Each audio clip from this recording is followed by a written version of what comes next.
minutos aqui esperando que vayan chegando outras pessoas. Em um rato começamos. Hoje vamos a conhecer um pouco de las fiestas juninas de Brasil, que são uma tradição muito importante em Brasil. A segunda fiesta mais concorrida depois do Carnaval. Estamos fazendo essa atividade em conjunto com o Centro Cultural Brasil em Chile. E em um momento começaremos. Bem-vindos.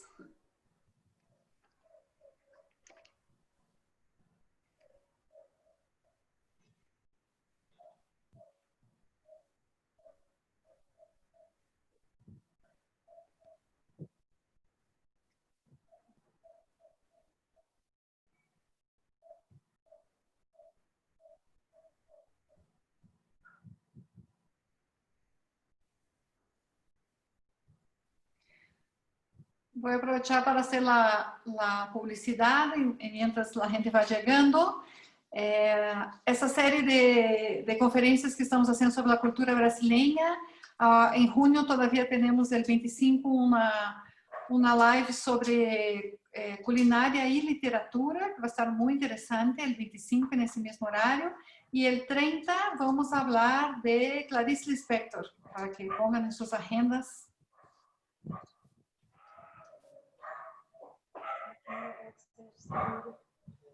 Eles precisam de alguém que queira falar de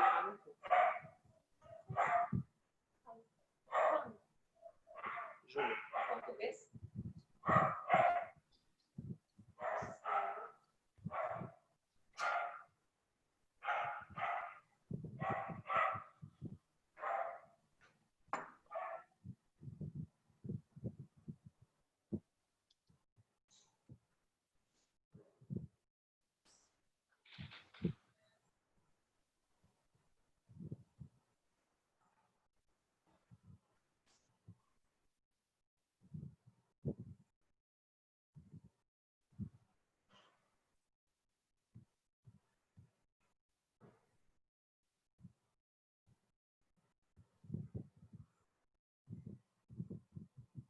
Para começar, ou eu espero mais?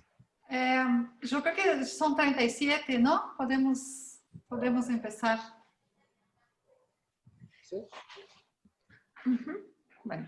Ana não vai querer falar alguma coisa? Sim, vou te apresentar. Vamos lá. Muy buenas noches a todos.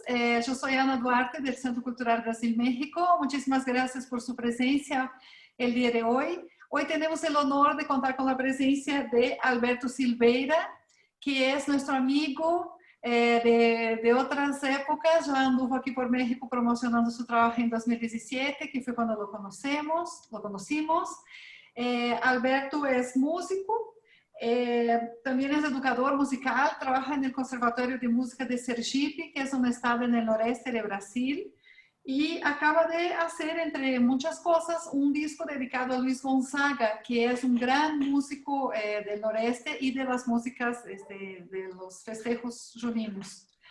Y también les quiero presentar a Ana Madalena Brache, que es la directora del Centro Cultural de Brasil en Chile, con quien estamos haciendo esta actividad en conjunto hoy. Muy buenas noches a todos. Buenas noches. Buenas noches. Entonces, Alberto, ahí se los dejo. Que alegria. Apesar de estar um pouquinho habituado a esse sistema. Vocês me ouvem bem, não é isso? Então, pronto. Eu sou o Alberto, né? Vamos lá. O tema, né, o que eu fui convidado aí quando eu propus foi a ideia do São João aqui no Nordeste do Brasil. A primeira coisa é a escolha do título, né? Porque o Viva São João, né? E os festejos juninos no Nordeste do Brasil. A ideia desses festejos juninos não são exclusivos do Nordeste no Brasil. As outras regiões têm outras características, né? Até um pouquinho antes aqui, quando eu estava conversando fazendo esse teste de áudio e tal com a Ana e com você, a gente estava falando que, por exemplo, A gente aqui do Nordeste fica muito ligado aos festejos por causa do São João, forró, a música, a comida, os santos. Porém, por exemplo, na região sul, na Amazônia, tem a festa que é enorme, a de Parintins, que é uma coisa grandiosa, né? Ela é também um festejo junino, que tem outras características, né? Se eu fosse um cara mais antenado, eu tinha feito os enfeites aqui. Eu até trouxe para dizer, né, que exemplo, a da gente é diferente. A Amazônia tem as coisas ligadas às culturas, à cultura indígena, e ela predomina os bois, né? Nesse caso aqui é o boi garantido. E aí, então tem. A da gente é diferente. É diferente. Então, primeira coisa, a localização, entender o que é o Nordeste do Brasil. O Nordeste, para quem não é uma região que durante muito tempo é esquecida politicamente, né? Então a gente é uma região de secas, às vezes é ligada à fome e tal. E essa tradição cultural quase que nos coloca no mapa. A gente tem uma exposição no Brasil muito por causa dessas coisas. O Carnaval na Bahia e o resto do festejo junino no Nordeste. Eu moro no menor estado da região, que é a Sergipe. E esse estado, a gente tem, né, não só o menor estado da região, como o menor estado do país. E eu moro na capital, Aracaju. A gente, inclusive, tem um festejo, algo como tão grandioso que a gente se intitula, né, que Sergipe é o país do forró. A gente como algo muito, muito grandioso. Então, essa cultura a gente leva a sério. Então, é muito comum a gente estar aqui onde eu moro e dizer assim, não, carnaval é carnaval. A festa da gente é o São João. E isso é extremamente simbólico nesse momento de pandemia, porque hoje era o dia que talvez estoure a maior festa, era para estourar o maior festejo, porque amanhã é o dia de São João. Então hoje eram os dias que estariam as fogueiras na rua, e a gente estava se acabando de comer todos os derivados que o milho possa dar. Certo? Então, localizando, a gente está aqui. Então, essa é a cultura da gente. Certo? E por que os festejos juninos são algo muito importante, não só para Sergipe, como para o Nordeste inteiro? Porque ela é uma festa unificadora. Ela não é uma festa excludente de algum modo, inclusive porque ela precisa da participação popular. Então, ela é uma festa necessariamente que precisa da agricultura, é uma festa de extrema participação da igreja religiosa, porque as datas que são demarcadas são os santos, né? Então, nós temos basicamente 3 santos. Quando eu mostrar aqui um slide, eu acrescento, na verdade, mais um. Na verdade, os festejos juninos, para mim, começam em maio, com o dia de São José. Né? E eu explico já já por quê. Então, a gente tem esse espectro do religioso, a gente tem esse da agricultura. Quando a gente vai falar, tem algumas coisas assim, aí você mexe. Economicamente, é algo muito grandioso. Porque culturalmente a gente vai ter uma movimentação de dançarinos, a formação das bandas, tanto da menor para a maior, inicialmente desde Luiz Gonzaga, que era o trio Pé de Serra, é algo que a gente vai em qualquer vilarejo, qualquer vilinha do interior, tem o seu alguém, seu José, seu não sei o quê, filho de dona não sei quem, que é o sanfoneiro. Eu falo isso porque eu fui professor da rede estadual em cidade do interior aqui. Então, e é a menor formação. Né? e muito mais simples que um trio de rock, baixo, guitarra, bateria, porque cabe num Fusquinha, se tiver Fusca no México, para entender. Você é uma ação, talvez numa moto equilibrando, você leva o trio pé de serra. Então, economicamente muito significativo.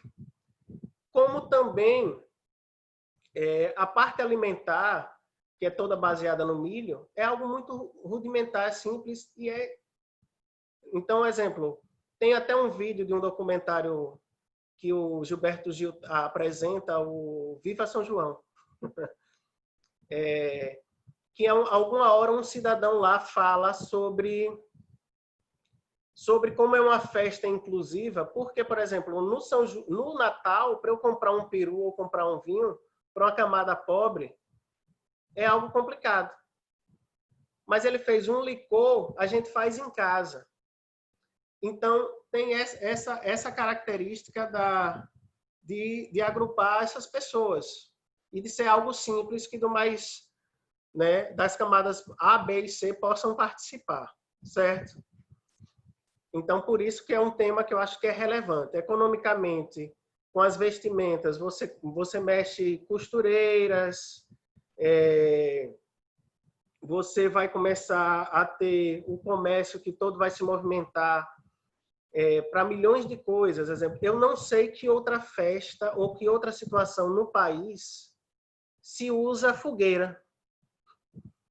Mas, aqui no Nordeste, no mês de junho, principalmente nas 3 datas, Santo Antônio, principalmente São João e São Pedro, algumas ruas são tomadas de fogueiras para você comprar, certo?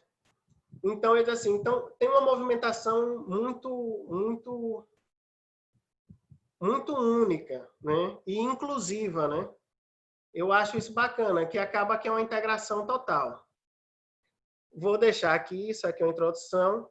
Eu espero que todos vocês entendam quando eu falo. Deixa eu começar a falar algumas coisas aqui. Vocês conseguem ver o slidezinho? Tá vendo, Ana? Faça um legal para eu saber que tá vendo. Ah, então massa. Então, veja só. Só quero que eles... Deve demorar um pouquinho aqui. Os cachorros da rua estão latindo. Não sei se vocês estão ouvindo. Veja só. Opa! Então, vá lá. Viva São João, os festejos juninos. Isso aí que está atrás é uma paisagem típica dos festejos juninos aqui, né? Zona rural, chão batido e tal. Vamos situar historicamente o que é o São João, que a gente aqui na festa não tem noção. Na verdade, é uma festa muito antiga e não é nascida aqui, porque dizem os estudiosos que vem veio dos povos bárbaros, algo ligado ao solstício de verão da Europa, certo? Então, esses festejos foram crescendo. O Brasil é um país de sincretismo e tudo mais, mas já desde muito tempo a Igreja Católica percebeu o poder desse negócio aqui, e esse solstício eles ligaram ao dia de nascimento de São João Batista, certo? Quando eu falo de sincretismo no Brasil, é isso mesmo, que as religiões afro, para conseguirem entrar, se misturam com os santos católicos, com os orixás. Então, para a gente aqui, então, é muito providencial. Então, essa data, a gente já vem derivada do solstício de verão, certo? Então, é uma festa pagã, certo? É uma festa pagã. Então, o que é que acontece? Quando a igreja vai e transforma numa data religiosa, acaba que dá uma autorização, um aval, e as coisas começam a acontecer, certo? Dessa data de São João, começa a primeira explicação do nome, né? Porque, na verdade, era para ser um festejo joanino, de João. Então, a gente não sabe muito bem se aqui já é uma corruptela, uma variação que a linguagem faz, e transformou o joanino em junino, ou quando engrandeceu a festa, porque um dia, para brasileiro festejar, é muito pouco, então a gente pega e faz o quê? A gente, carnaval não pode ser um dia, tem que botar até cinza, se puder deixar espaço, a gente faz do pó, do resto, e vai fazendo festa. Então, a gente a gente começou a juntar os 3 santos. Então, quando a gente junta a data já de 13, do Santo Antônio a São Pedro, você tem quase 20 dias. Então, aí, a gente não sabemos bem se esse joanino virou junino, porque é o mês de junho. Eu creio que sim. Então, aí a gente tem esse festejo junino, certo? Que para a gente é muito mais significativo, talvez, que as outras regiões, certo? Então, a gente tem, com relação às outras regiões, o nosso período é muito maior. E eu falo isso, eu comentei antes aqui, por exemplo, as festas maiores aqui, que acontecem na minha cidade, que é talvez o Forró Caju, nós já pegamos Forró Caju, que é um palco enorme, com algo próximo a 20 dias. Deixa eu lhe explicar o tamanho dessa festa, que as pessoas, quando vêm de fora. Acontece na Praça do Mercado mesmo, daqui. De um lado tem até onde se vende os peixes e tal, do outro o artesanato. Aquilo ali, o vão onde tem Aracaju, é quase 100 mil pessoas. Então, nós tínhamos, né? Um festejo que os últimos anos a gente também foi cortado por causa de problemas políticos. Reduzimos para 3, 4 ou as datas significativas. Mas a gente pegou isso. E quando eu era mais novo, essas festas aconteciam nas portas de casa. Então justifica o que a gente chama de junino, porque é junho inteiro. Certo? Então, vamos lá. Nós temos os santos. Quando nós comentamos dos santos, normalmente nós juntamos a esses rapazes aí, é o Santo Antônio, né? São Pedro e São João. São João e São Pedro. Alberto, mas você botou ali São José no dia 19 de maio. Por que eu botei São José no dia 19 de maio? Porque dia 19 de maio é onde costumeiramente as pessoas plantam um milho. Então, dia 19 de maio, eu achei que isso era coisa de historiador, uma coisa bonitinha. Mas até o ano passado eu dava aula numa cidade aqui do interior chamada Itapuranga. E meus alunos plantavam milho. E eu achei muito interessante que quando eu falar de São João, eu comentei sobre isso. E por isso, talvez até em respeito a eles, eu botei. Porque, para mim, eu adoro. Eu sou músico, mas, meu Deus do céu, o que eu como de milho? Então, dia 19 é algo importante. Deixa eu localizar uma coisa aqui. A gente está num período... Hoje é inverno aqui. Aracaju é uma cidade... Chove nesse período. Então, dá umas chuvas em maio, dá uma micro-interrompida e começa a chover. Então, é a época do milho. Então, dá isso, assim. Então, os festejos juninos vêm meio que para festejar também uma festa da colheita. Certo? É quase que uma integração do homem com a natureza. Eu me lembrei agora, tem uma música de Luiz Gonzaga que ele fala disso, que é... Peraí, vamos... O violão chega aí. Que é: eu plantei meu milho todo no dia de São José. Se me ajuda a providência, vamos ter milho a granel. Vou colher pelos meus cálculos 20 espigas em cada pé. Pelos cálculos eu vou colher 20 espigas em cada pé. Né? O resto dessa música, eu não vou continuar, que ele fala São João do Carneirinho. Você é tão bonzinho, fale para São José, fale para São José, né? Peça para ele me ajudar, peça para ele me ajudar. Aí peça para ele dar 20 espigas em cada pé. Que o pé de milho não vai dar. Mas aí ele pede. Então, que você vê, inclusive, isso só para dizer que isso não é tão lento. É que eu imaginei que, não sei se os falantes do espanhol iriam acompanhar, né? Então, o que é que acontece? O que é que a gente tem? Além de uma outra coisa dessa música, né? De respeitar o português que não do povo, né? O milho é milho, granel vira grané. Então, o que é que acontece? É o dia de São José. Eu peço para São José para dar 20 espigas. E eu peço para São João, né? Falar com São José para que ele me dê esse milho. Então, tem isso. O outro santo que já vai ser nesse mês da gente é o Santo Antônio. O Santo Antônio, para nós, é um santo muito... Eu, quando estive no México, eu tive a chance de ver como é um país religioso. Nesses festejos daqui, a gente percebe a religiosidade no dia de Santo Antônio. Por que em Santo Antônio? Santo Antônio é o santo casamenteiro.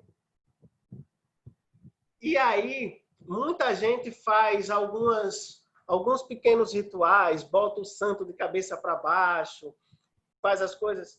E eu moro em uma cidade, Aracaju, que ela iniciou, toda cidade tem uma Praça da Sé e tal. A minha cidade iniciou na igreja de Santo Antônio. Então, que fica no alto da cidade, onde você vê todo Aracaju. E é muito interessante porque as pessoas que fazem... esqueci a palavra quando você... Promessa. Fazem a promessa para o santo, é uma ladeira. Então, é muito comum você ver as pessoas subindo de joelho essa ladeira e tal. Então, é um santo, além de tudo, porque é o que vai dar o casamento para a galera. Eu nunca entendi porque esse povo quer tanto se casar. Mas vai, certo?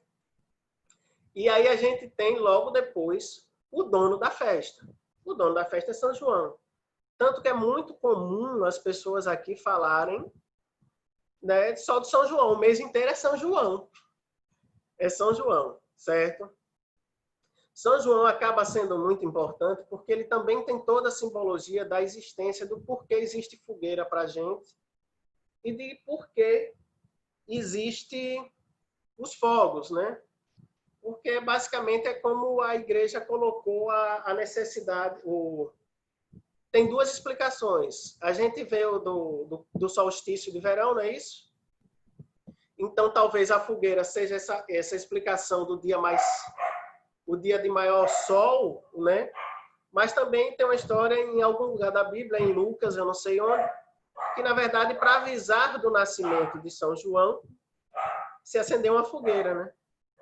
Então, o que é que acontece? Porém, em outras regiões do Brasil, a gente tem a fogueira, os índios têm isso e tal.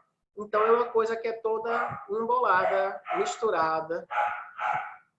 Eu estou tentando falar o menos nordestinês e sergipanês possível. Veja só, pessoal. E o último santo desse período é o São Pedro. Então, São Pedro da Porta do Céu, é ele quem vai fechar o nosso festejo, né?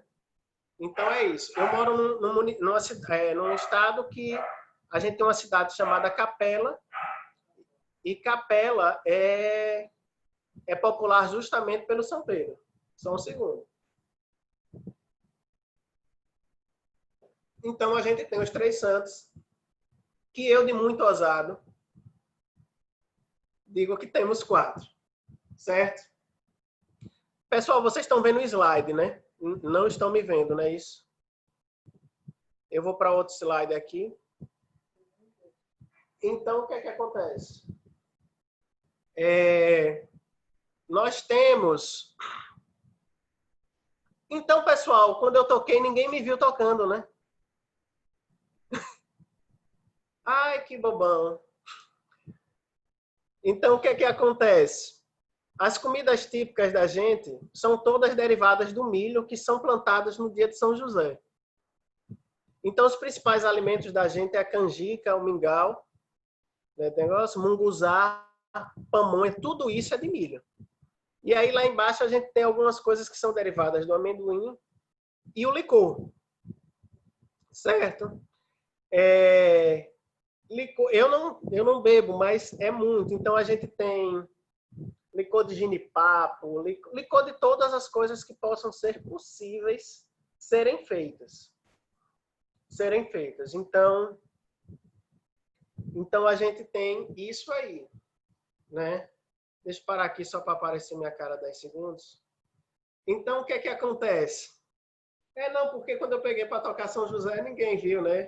Eu plantei meu milho todo no dia de São José. E aí, o que é que acontece? O milho acaba sendo um alicerce da festa, né? Então, por exemplo, eu falei das festas grandiosas que pegam 100 mil pessoas onde eu moro, só que o motivo inicial era justamente comemorar a colheita. Mas você vai chegar num lugar desse e as barraquinhas e as coisas, eu vou mostrar fotos desses locais aqui para vocês.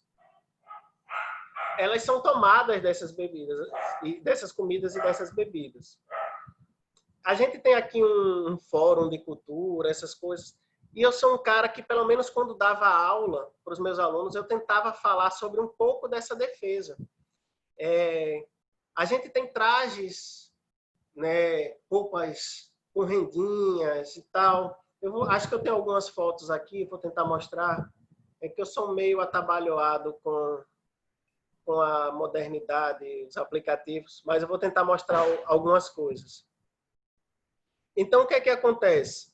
Só que o seguinte, a cultura de fora às vezes vem tomando, e aí o que é que acontece? A gente tem agora a gente já troca o chapéu de palha de matuto por um chapéu de cowboy, e por aí vai, e a gente tenta. As roupas de couro já viraram umas roupas muito estilizadas, muito norte-americanizadas, e aí a gente às vezes tem um movimento em proteção disso aqui. Quando eu falei da cultura local e do comércio local, é justamente porque, por exemplo, quando as meninas fazem aqueles vestidos rendados e tal, quem trabalha para fazer isso é uma costureira, né? Quando a gente vem com um produto de outro lugar, acontece isso. E, por sinal, tem um fato aqui que não tem nada a ver com São João. Eu voltei do México da última vez com várias camisas com as caveiras de vocês que são tão bonitas e tal. E aí tinha um camelô aqui em Aracaju vendendo a camisa que eu comprei no México. Eu fiquei tão chateado que eu comprei para dar de presente, lembrança do México. Então, essas coisas. E a gente tem no Brasil um crescimento muito grande de uma música que às vezes chama sertaneja, caipira. E essa música também está invadindo esse local aqui. E aí, às vezes, a gente tem um movimento de resistência, certo? Eu vou tentar botar mais... adiantar outros... Só para te avisar que a gente vê você pequenininho. Pode continuar tocando, não se preocupe que a gente vê. Eu vou ver se eu mostro mais algumas coisas aqui do slide. Certo? Para vocês verem umas imagens e umas fotos de algumas coisas que acontecem aqui. Eu não cronometrei enquanto eu estou falando, mas eu acho que, se duvidar, eu já consumi meia hora e eu ainda devia ter uns 10 slides.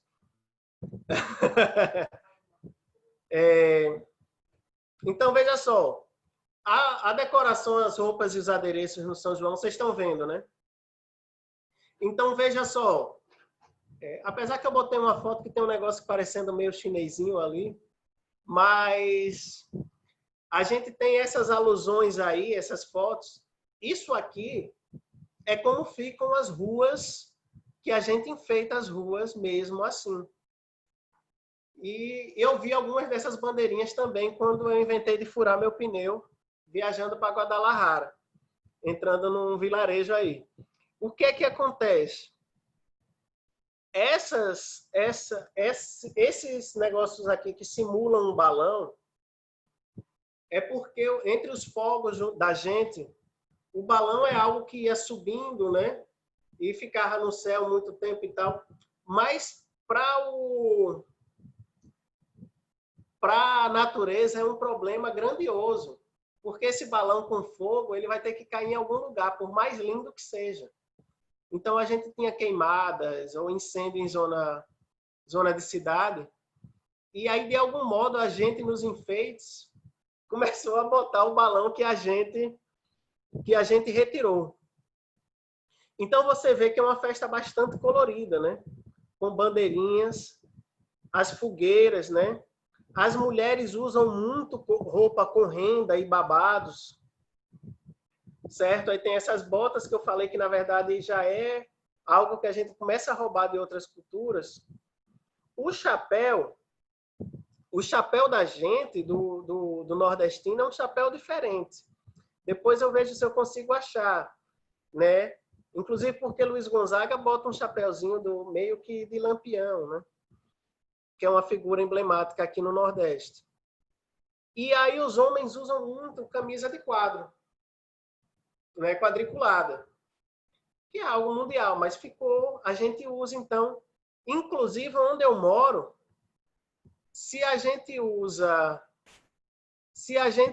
camisa quadriculada em algumas épocas do ano, muita gente vem perguntar se é São João. Se é São João. Eu vou conseguir achar aqui para vocês umas fotos. Quero ver se eu acho de alguns palcos que eu vou tocar agora nesse festejo junino daqui.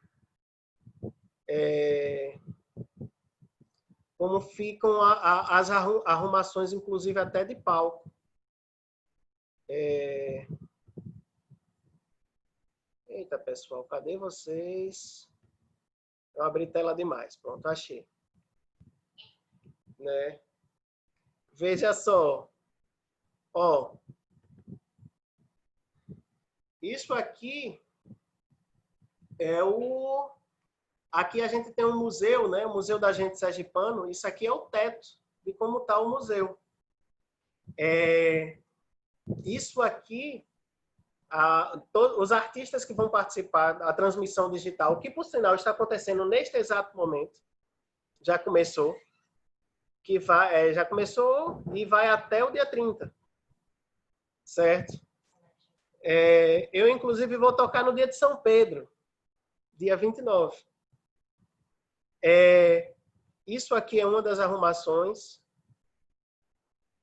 Apareceu outra. Isso aqui é um pedaço do palco, certo? Isso aqui é o palco que já teve uma apresentação, né? Esses 4 aqui são de uma banda daqui que chama Calcinha Preta, né? É uma banda conhecida nacionalmente, mas ela é daqui, né? Que tem um sucesso, né? Você não vale nada, mas eu gosto de você. Então, eles são daqui. Então, isso é um cenário. Agora, você bota que isso aqui foi reduzido a um espaço de um museu. Esse tipo de enfeite toma conta de praças como um mercado municipal do estado de Sergipe. Então, isso é uma movimentação porque as pessoas fazem balão, a gente vai recortando. Eu, inclusive, fiz isso no quarto do meu filho quando ele tinha 3, 4 anos. Né? A gente fez isso, que eu achava massa, que ele dizia que dormia no salão.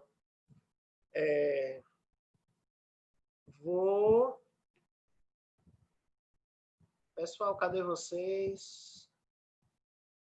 Eu vou botar aqui, continuar no slide.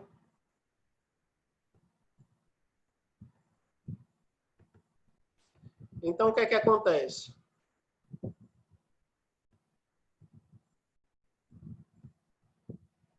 Então, a gente tem aí as roupas, essas coisas que eu falei. E aí a gente chega em um momento que é o que mais é a minha área, né? Que é a música e a dança, né? Eu peguei alguma coisa parecida com estilogravura, alguma coisa assim, porque é o que é uma das coisas da tradição nordestina, né? Olha, vale lembrar que em 1 hora e meia, 2, não dá para falar de tudo. Eu vou deixar de fora cordel, eu vou deixar todas as variações do forró que possa ter, né?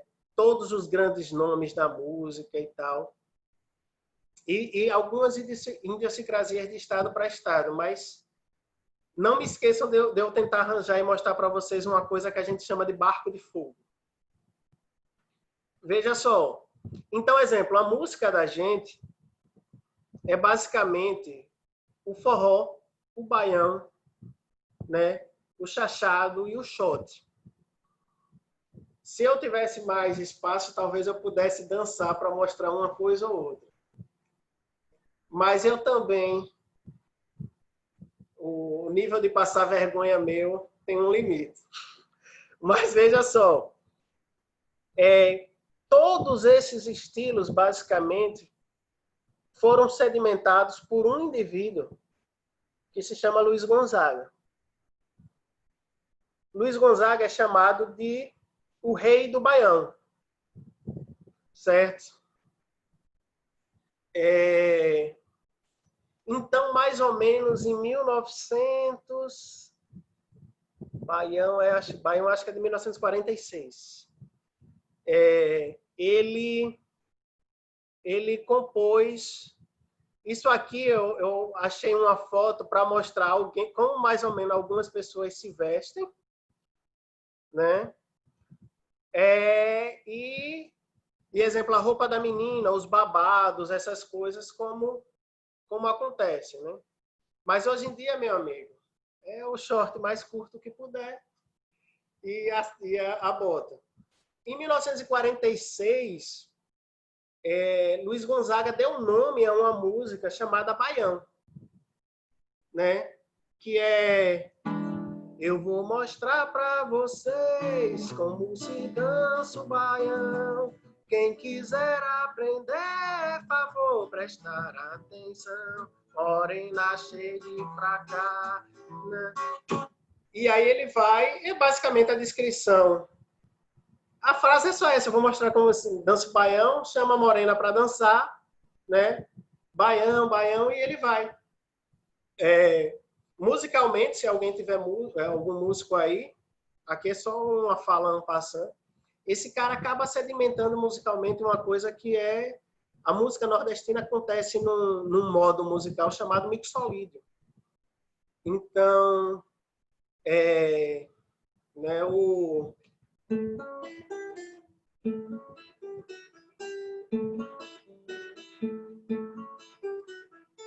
e aí vai, né? Isso é muito característico, essa passagem acaba se repetindo até em músicas brasileiras que não são do forró. Sobre a cabeça os aviões, sobre os meus pés, eu vou mostrar para você. Então é algo característico da música nordestina. E Luiz Gonzaga fez isso. Então, Luiz Gonzaga, eu costumo dizer, né, e o forró, isso assim, ele é um cara grandioso, talvez por ser nordestino, a dimensão do que ele fez. Mas, por exemplo, aqui não tem nenhum... Nem vou fazer o adjetivo. Por exemplo, Bob Marley fez o reggae. mas ele canta em inglês. Isso girou o mundo. Luiz Gonzaga inventou um estilo que toma conta de algo que é o Nordeste brasileiro. Se alguém tiver um mapa, que foi um vacilo meu aqui não ter, um mapa, o Nordeste brasileiro é do tamanho do México? Talvez. Vamos botar talvez. Para mais ou para menos, a gente está aqui. Então, a gente tem países que não têm o tamanho do Nordeste do Brasil.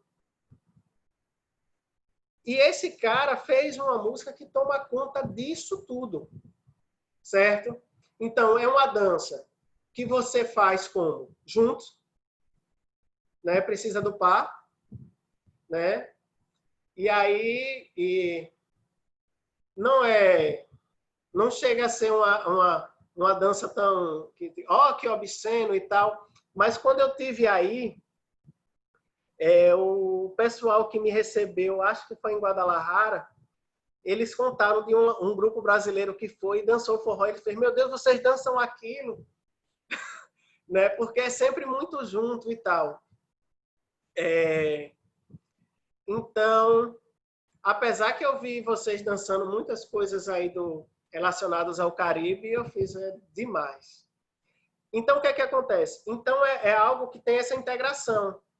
Porque o trio Pé de Serra, ele não tem uma outra função que não seja animar a festa. Né?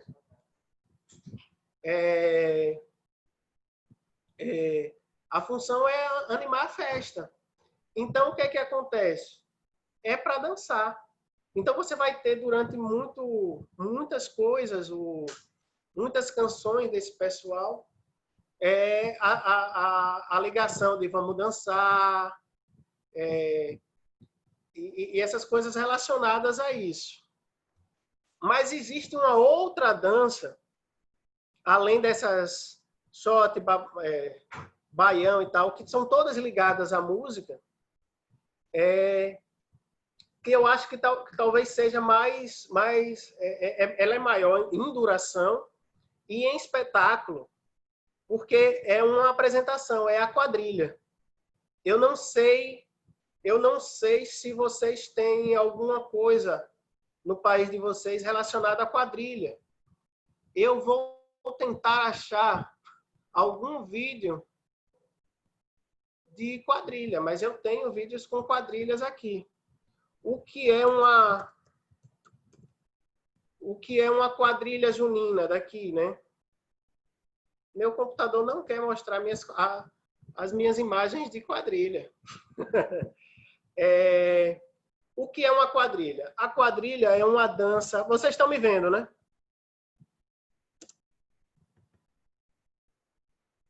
Deixa eu fazer uma coisa aqui. Deixa eu mostrar fotos.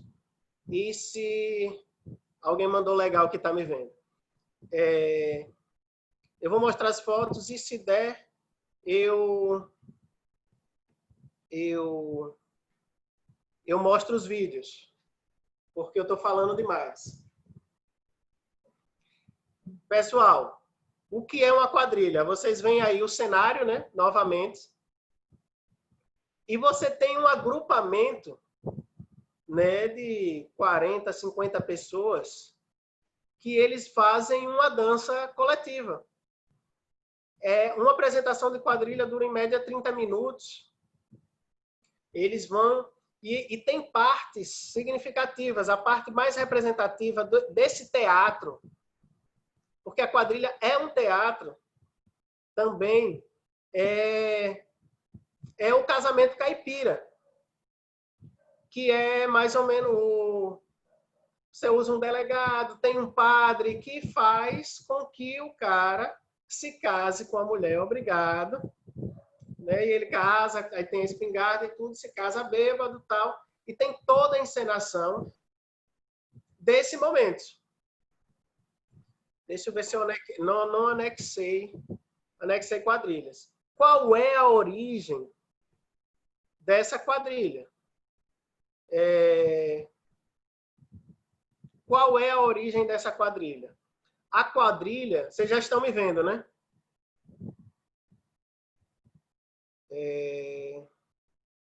Gente, por que minha quadrilha não quer aparecer?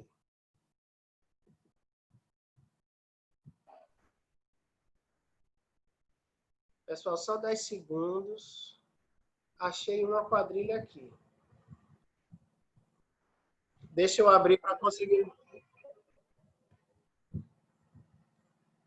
Deixa eu minimizar. Eu consegui achar aqui na minha confusão uma quadrilha que eu arquivei aqui de um concurso daqui mesmo. Cadê vocês?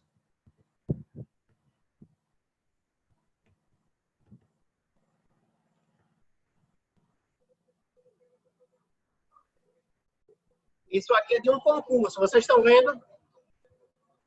Mas eu vou adiantar só para... Ah, eles não querem, não?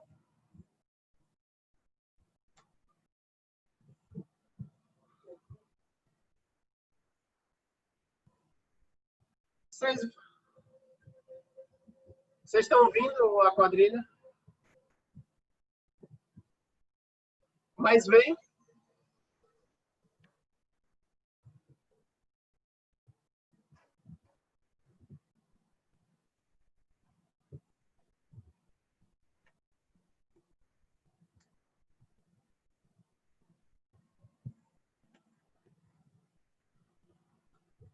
Eu vou tentar parar a quadrilha porque...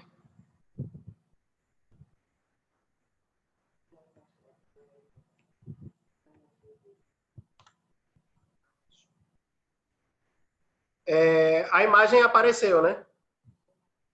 Pronto, o som é que não foi. Veja só, aquilo ali, na verdade, é só a introdução. Mas aquilo ali demora meia hora, eles dançam, trocam os pares, fazem o casamento, fazem toda a encenação.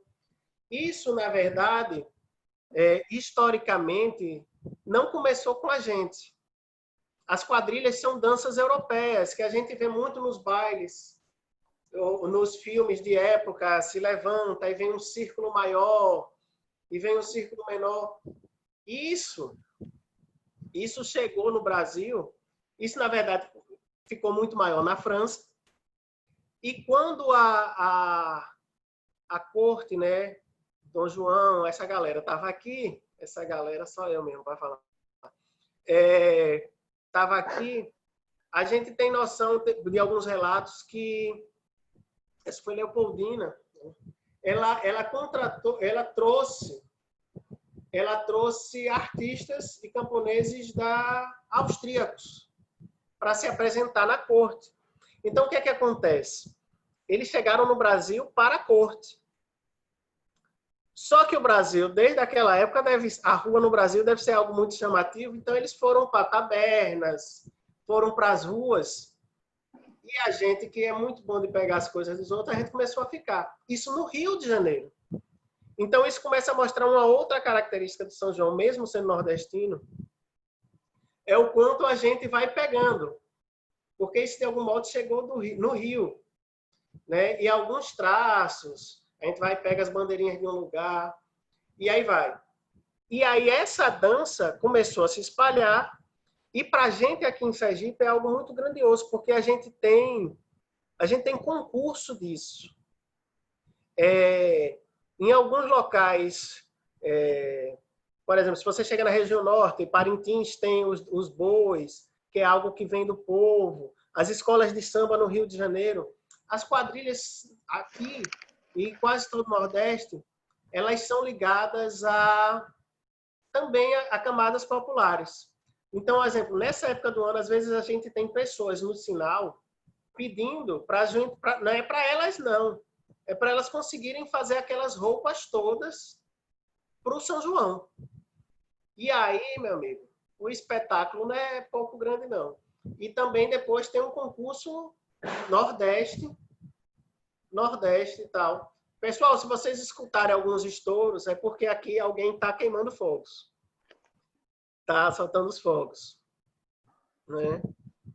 Então, o que é que acontece? Eu me perdi com os fogos. Então, a quadrilha é algo único e fenomenal, certo? Então, a gente tem esse ponto também.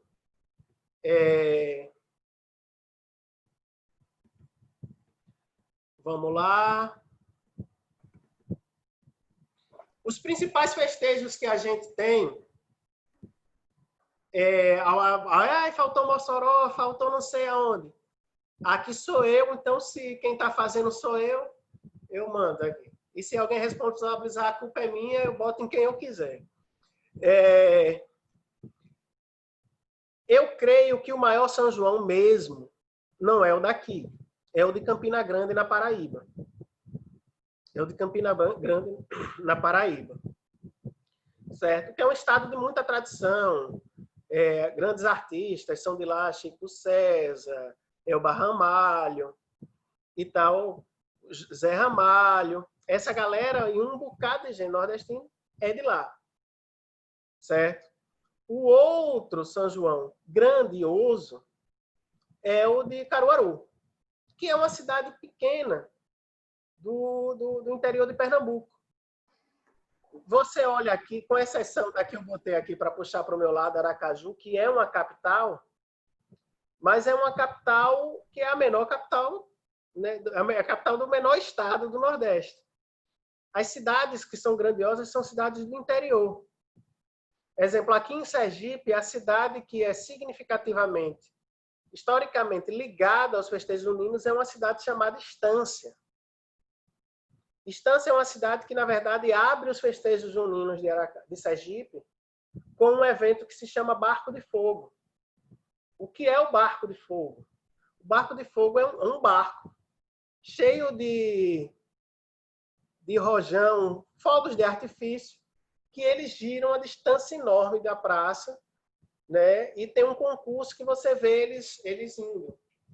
Daqui para o final eu tento mostrar o que é o Barco de Fogo para vocês. Porque eu tentei mostrar que tem esses três locais aí que fazem o São João.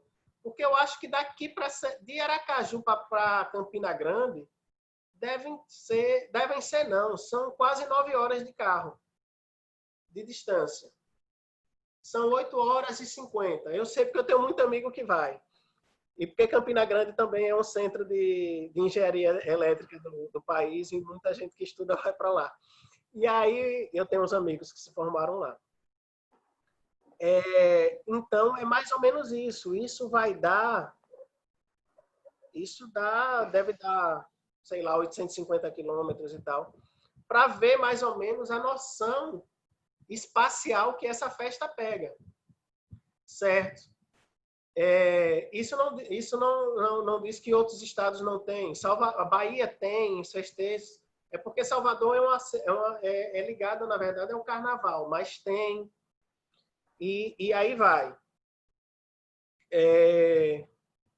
Eu vou tentar aqui achar um vídeo do que é o Barco de Fogo para vocês terem noção do que eu estou falando. Eu, na verdade, achei um aqui mais simples, mas depois eu acho um com ele mais bonitinho.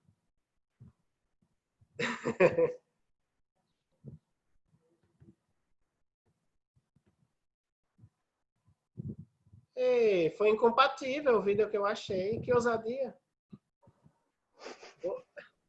Vou achar outro vídeo para vocês terem noção do que é o Barco de Fogo. Eu não gostei disso, não.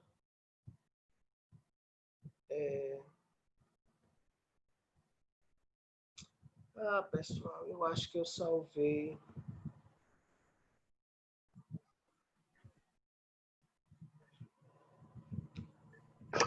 Nenhum dos barcos de fogo que eu salvei quer ir para vocês.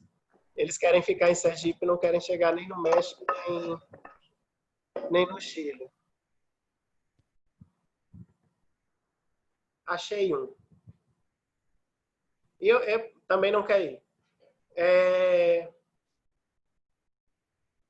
Inclusive porque eu toco em uma banda que foi aí chamada Culto Orquestra, que a gente tem uma música sobre Barco de Fogo, né?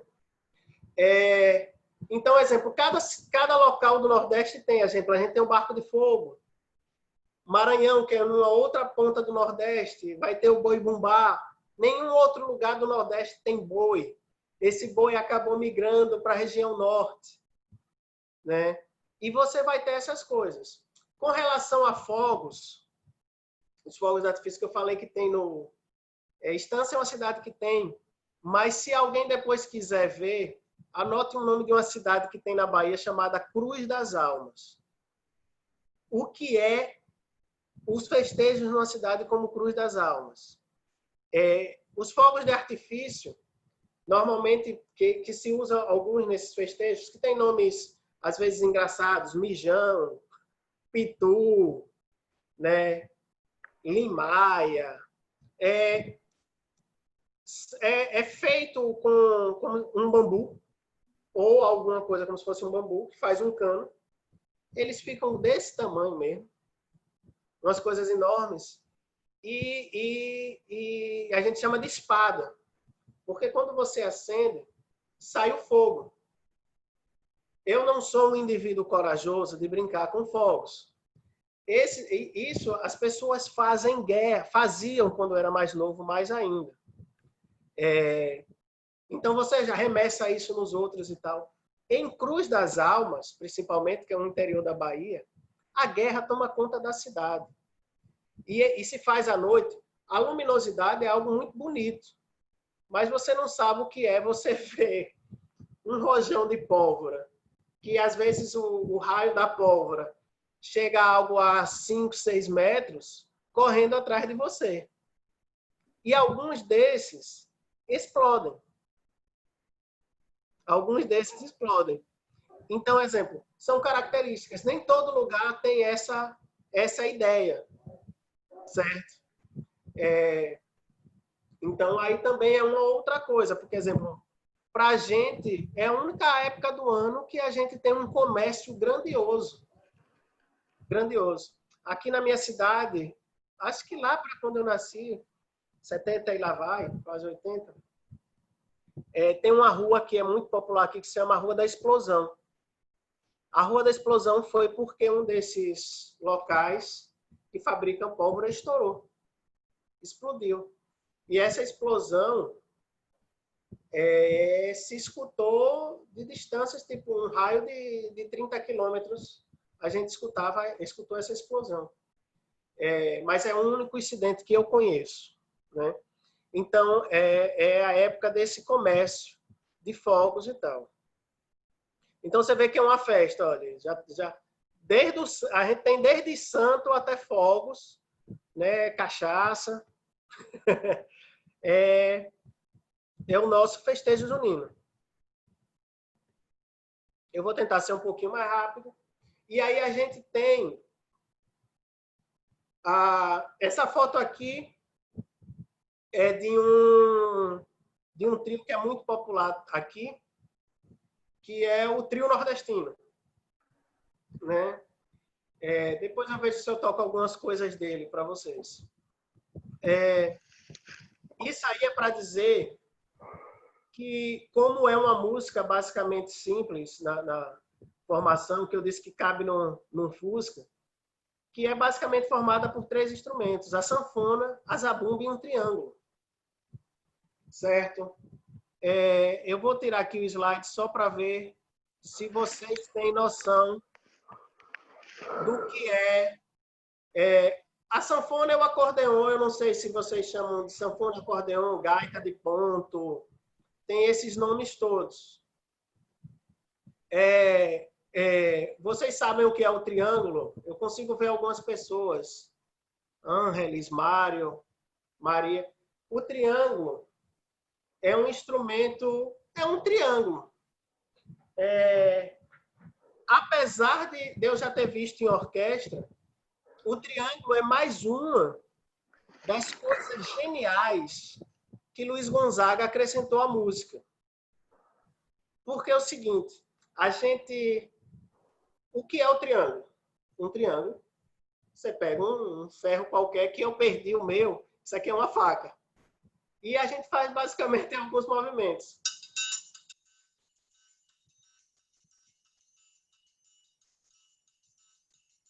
Certo? Então, o que é que acontece? Se for um arrastapé...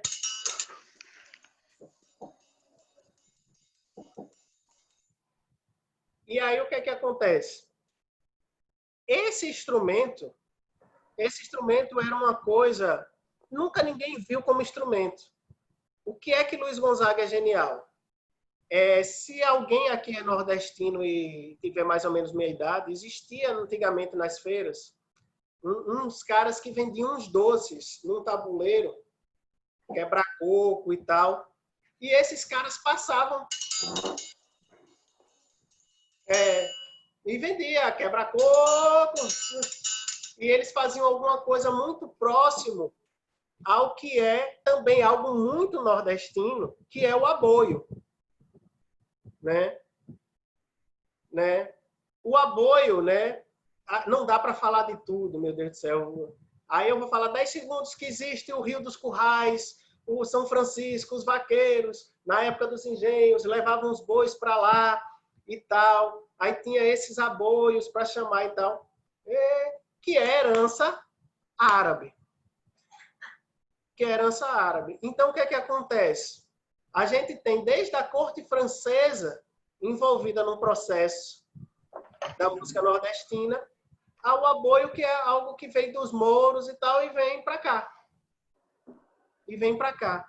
E a gente pode, talvez, ver um pouco disso quando a gente vê a voz dos caras. É uma voz impostada, nasal, anasalada, rude, né? É ridículo fazendo eu, né? Mas eles que têm essa voz é muito bacana.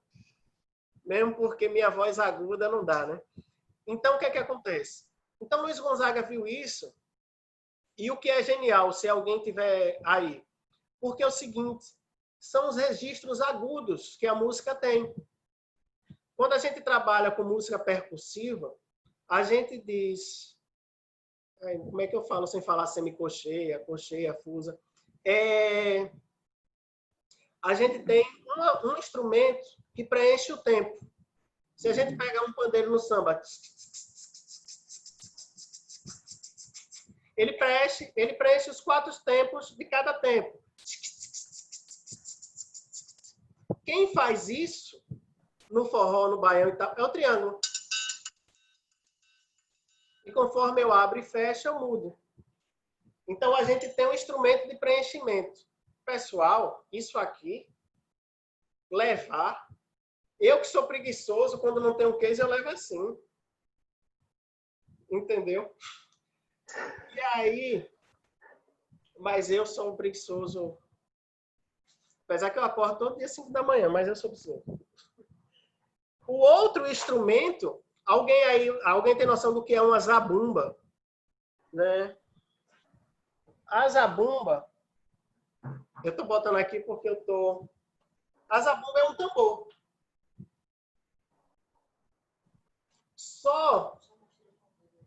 Só que esse tambor tem uma curiosidade. A gente tem um som grave.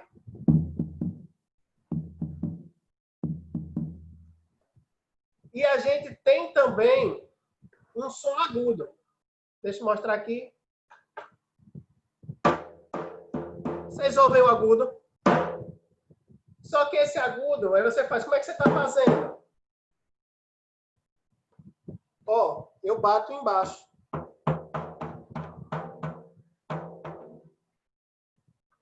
E aí, o que é que acontece? Eu tenho graves e agudos. A célula básica do baião.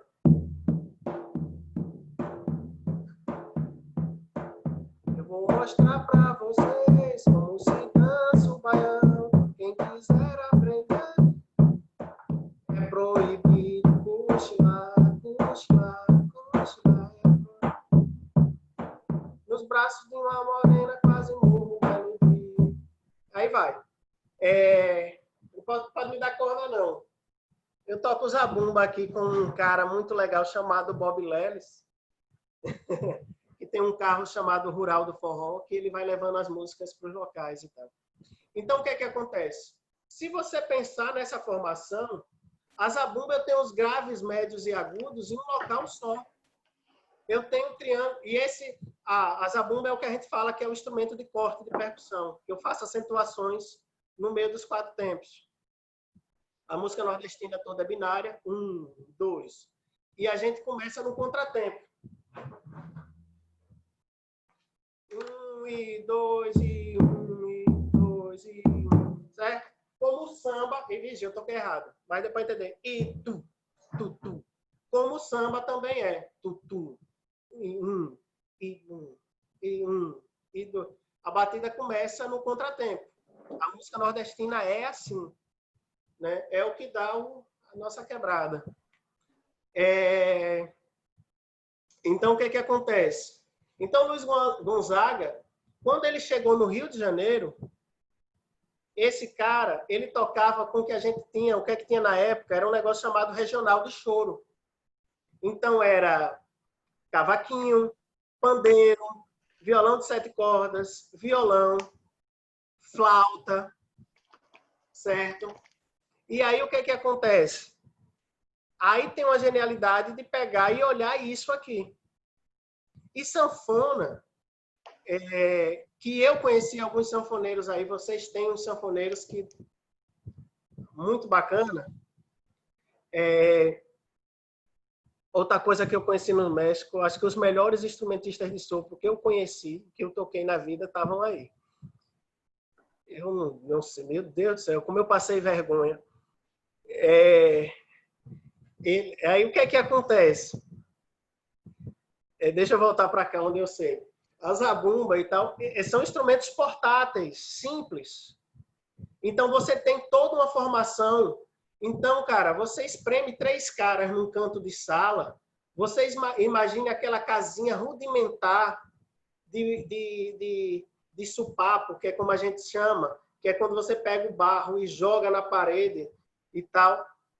Esses caras tocavam lá em lugares como esse, e essa música se expandiu para coisas grandiosas como Calcinha Preta e tal, que são bandas enormes, de 15 músicos, 20 músicos no palco. Então.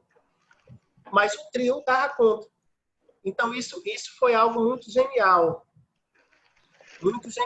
do Luiz Gonzaga. Eu vou encurtar aqui só para mostrar para vocês a face, pelo menos, de Luiz Gonzaga, para quem não conhece Luiz Gonzaga. Esse é Luiz Gonzaga. Uma das que eu consegui aqui e tal. Aqui era para... Já pulei algumas coisas para conseguir dar o Viva São João! Por sinal, esse nome, Viva São João, é porque nas quadrilhas você tem muito assim, Viva São João! Aí a quadrilha grita, Viva! Viva São Pedro! Viva! Quadrilha é... Aí você diz o nome da quadrilha. E na própria quadrilha, você também tem nomes franceses. Anavantu, Anarrier, e que é conforme os passos que os quadrilheiros dão, né? Eu vou tentar... não adianta, porque o áudio não está indo, né? Se eu mostrar um vídeo...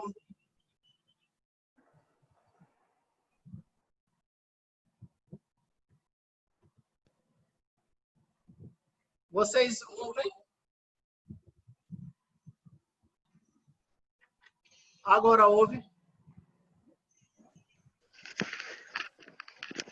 Alberto, você tem que, como compartilhar a tela, tem que clicar no botãozinho embaixo que diz compartilhar o áudio também. Uhum. Você tem que sair, voltar e clicar lá e daí colocar o vídeo. Mas eu estou compartilhando, viu, bonita? Espera aí.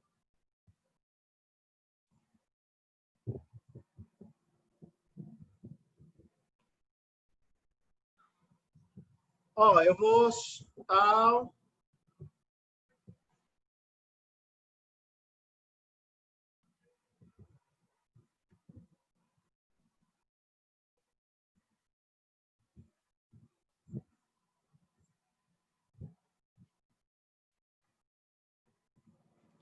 Então, acho que não dá, porque eu acabo não vendo vocês. Ali naquele vídeo tinha os que talvez sejam os 4 maiores sanfoneiros que o país tem, que é Luiz Gonzaga, Oswaldinho, que hoje está muito doente, o maior de todos para mim e para qualquer instrumentista que tem aqui, que é Dominguinhos. Dominguinhos, que é falecido. Se alguém interessar, Dominguinhos é um cara impressionante. Ele consegue fazer uma música que faz as pessoas dançarem e com harmonia altamente elaborada. Tem uma série até Dominguinhos mais um, que até tem um episódio que o maestro da Jazz Sinfônica fala isso, que é um cara com os acordes de Tom Jobim para o pessoal dançar no salão. É impressionante. Ainda bem que eu vi uns 10 shows dele em minha vida. Que é outra coisa da cultura nordestina, que nesse ciclo junino, quando chega em junho, todo mundo algum dia vai fazer um show aqui e tal. E o outro é Sivuca, que também é aquele albino que parece Hermeto Pascoal, que também faleceu. Então, o que acontece? Aquela música ali é a música mais emblemática do Nordeste brasileiro, certo? Que é Asa Branca. Para os brasileiros, não tem brasileiro que não conheça. Em compensação, não sei no resto do país, né? Que é quando melhor quando olhei a terra ardente. Peraí, deixa eu fazer uma coisa. Que eu tenho um auxiliar aqui atrás. Vem aqui. Eu quero que você toque o triângulo. Você não vai aparecer na tela, não. Meu filho passou aqui. Toca um triângulo básico aí. Ninguém tá lhe vendo. Certo.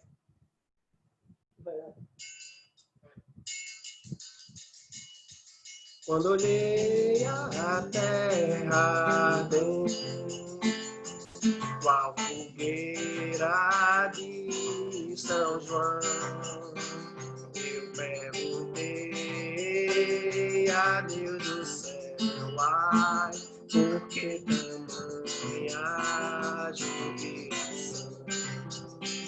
Eu perguntei a Deus do céu, certo? Obrigado, senão eu não paro.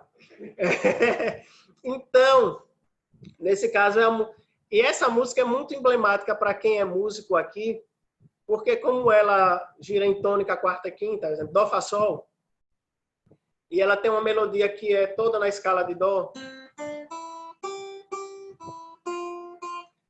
quase todo mundo inicia a musicalização nesse país tocando Luiz Gonzaga. Então, é algo que fez assim. Eu vou fazer um paralelo muito louco, assim, que exemplo, você não faz psicanálise sem passar por Freud, você tem que fazer esse retorno obrigatório, porque sedimenta aqui, você não faz forró baião se não passar por Luiz Gonzaga. É algo assim que é dele, sabe? Mesmo porque o baião é dele. Então, o que acontece? Outra coisa. Eu já excedi meu tempo. A última aqui é a ideia do nome forró. E ele criou o forró? Não. Porque forró é mais uma das coisas muito complicadas de dizer de onde é que veio. Existem 2 histórias muito significativas de onde veio o nome forró, né? Forró, um forró qualquer. O forró daqui é melhor do que o seu, o sanfoneiro muito melhor. As meninas... Aqui tem um forró pesado, a moçada se reveste e ninguém fica parado. Forró pesado. Então, esse tipo de dança, né? Forró pesado, que vai... Se isso fosse aqui no Brasil, já tem a gente batendo o pé. Então, o que é que acontece? E o violão não é o instrumento do negócio. Eu sou um cara que a gente chama aqui de, o português bonito diz ousado. A gente aqui no Nordeste chama de ousado, porque eu toco eu toco violão no forró, né? Então, o que é que acontece? O forró, tem pessoas que dizem que forró é uma corruptela, né? Mas de uma formação americana de palavras chamada for all, o para todos. Porque aqui no Nordeste, no Rio Grande do Norte, existe uma base americana. E, inclusive, tem um filme nacional chamado For All, que era aqui onde a base americana. E quando eles faziam festas, os soldados americanos, década de 40, né? Vale dizer que na Segunda Guerra, aqui eu moro a 500 metros de onde aconteceu o evento que forçou o Brasil a ir para a guerra, que foi quando os alemães atingiram navios brasileiros, né? Eu moro atrás, basicamente, de um cemitério que chama Cemitério dos Náufragos, né? Que é onde foram enterrados os corpos dos náufragos. Então o Brasil acabou tendo entrando na guerra e os americanos tinham essa base. E quando fizeram essa festa, as festas, quando eram abertas para o público, era for all, para todos.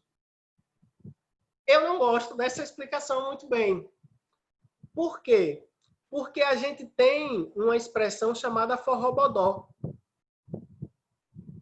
Um chameguinho, eu não sei como é que se traduz chamego para o pessoal aí, essa gracinha e tal. Então, esse forrobodó, a gente é brasileiro, eu acho que isso no mundo inteiro, você vai começando a fazer reduções da palavra até o forrobodó virar forró. Cinematógrafo virou cinema, voz mecê virou você, forrobodó virou forró. Então, é muito... Então, Luiz Gonzaga... mas normalmente se chamava forró a festa. Forró, né? Forró era a festa. Só que Luiz Gonzaga, eu acho que isso é mundial. As partituras, quando você pegava as músicas, embaixo tem um gênero. Marcha rancho, valsa e tal. Luiz Gonzaga, como bom nordestino e sabendo da grandiosidade, ele foi o primeiro cara que botou, não, isso aqui não é valsa, isso aqui é um forró. E essa música, ele também deu o nome de Forró no Escuro, né? O candeeiro se apagou, o costureiro cochilou e a sanfona não parou e o forró continuou. O sanfoneiro, né? O sanfoneiro, e aí vem, que por sinal cabe na batida da zabumba tradicional, né? O sanfoneiro, e a sanfona não. Essa, né? O forró no escuro, né? O meu amor não vá-se embora, não vá-se embora. Fique mais um bocadinho, um bocadinho. Se você for seu nego chorar, seu nego chora. E fique mais um pouquinho. Então, o que é que acontece? Esse tipo de coisa é da grandiosidade de Luiz Gonzaga. Ele acabou botando mais um gênero que talvez existisse, né? E aí vai. Pessoal, 1000 perdões que eu já excedi o tempo que as Anas me deram. Mas é isso, é uma festa grandiosa. Ana, pelo amor de Deus, pelo amor de São José, Santo Antônio, negócio, me interrompa, senão eu não paro. Não, imagina, eu podia escutar você, a gente podia escutar você por horas. Aliás, a gente vai convidar você outro dia para contar outra história, diferente dessa. Porque tem muita história aí no meio, né? Dos festejos juninos. Então, enquanto vocês se animam, vão colocando as perguntas aqui no chat, eu vou dar um tempinho para vocês aqui e vou comentar algumas coisas. Eu queria destacar, dentro de tudo que o Alberto falou, só esclarecer para vocês assim, que no Brasil a gente dança e a gente faz essa festa e a gente dança quadrilha todos os anos na escola, no país inteiro. Porque eu, por exemplo, que não sou dessa região do país, sou bem do sul, uma outra cultura completamente diferente, ainda assim lá a gente dança, todo mundo dança, todo junho tem as festas do mesmo santo, tem festa na igreja, tem festa na escola, tem festa nas casas. Então essa é uma festa que a gente realmente vive também. Claro, as festas do sul que eu conheço não são tão grandiosas como as do Nordeste. Eu nunca fui numa festa com 100.000 pessoas, né? Imagina, não consigo nem imaginar uma festa junina com tanta gente. Mas a gente faz menor e tal, mas a gente faz, é uma tradição que continua muito viva por lá. Assim também, e a mesma roupa, as mesmas músicas, a mesma comida, as coisas, os pratos feitos de milho, né? Muito doce, né? Uma coisa que a gente come muito doce nessa festa. Tem doce de tudo, é muito legal. E aí, então é isso, é interessante pensar nisso, que é uma coisa que acontece no país todo, ainda que as do Nordeste sejam maravilhosas, não é? São mesmo. E o forró nasceu aí, mas a gente também, ela chegou no sul também, né, do Brasil e em outras partes também. E outra coisa é que é isso que vocês viram, essa música, o forró é como samba, não é que a gente escuta e não consegue escutar parado.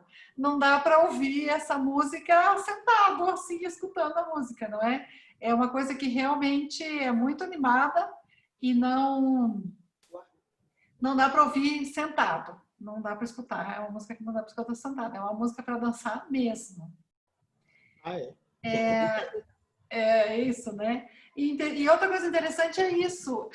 A gente viu que tem, o Alberto chamou atenção para essas influências de outras culturas que tem nessa manifestação cultural, né? Então vocês viram, ele falou dos franceses, dos austríacos, depois tem lá os árabes que tem uma outra maneira de uma outra expressão que também vão juntando. Também tem usa a influência dos portugueses, obviamente, né? Então, eu queria chamar a atenção para isso. A cultura brasileira é muito atravessada por todos os lados por outras culturas, não é? Vai juntando aqui, vai juntando ali, vai transformando, vai modificando e vai criando uma coisa nova. Então, quando a gente fala da cultura brasileira, a gente sempre fala de um mosaico, né? Porque realmente é um mosaico, é uma coisa que vai, né? Que vai juntando, que é muito, muito diversa, né? Então, é isso. Vamos lá para as perguntas. A Ana Madalena quer saber por que a gente não celebra o São Paulo, que é no mesmo dia do que, do São Pedro? Ela diz que o São Paulo é no mesmo dia do São Pedro e a gente não celebra. Por quê? Você tem alguma ideia, Alberto? Eu sou muito pecador, não faço. Olha, você veja, né? Eu incluo São José. Não, veja que eu fiquei nervoso, Ana. Não, eu não tenho essa relação, que é uma coisa muito interessante, porque a gente esquece mesmo, né? Você talvez encontre um link ou outro de internet que queira colocar, mas não tem relação. Não tem nenhuma relação e não entra. A gente fez esse bairrismo com São Paulo. São Paulo, coitado. Então, a Alejandra Chaco está perguntando se, além da comida que é feita com milho, o que mais que vocês fazem para comer? Eu queria que você aproveitasse, Alberto, explicasse o que é a pamonha, porque aqui no México a gente tem uma coisa muito parecida que se chama tamal, mas é parecido, mas é diferente. Quer dizer, bem parecido, mas é um pouco diferente da nossa pamonha. Então, a Alejandra está perguntando o que mais que a gente come, além das comidas feitas com milho. Então, o que é que acontece? Só um minutinho aqui que eu estou tentando ver se eu acho um negócio aqui. Não vou conseguir. Olha, veja só. O milho reina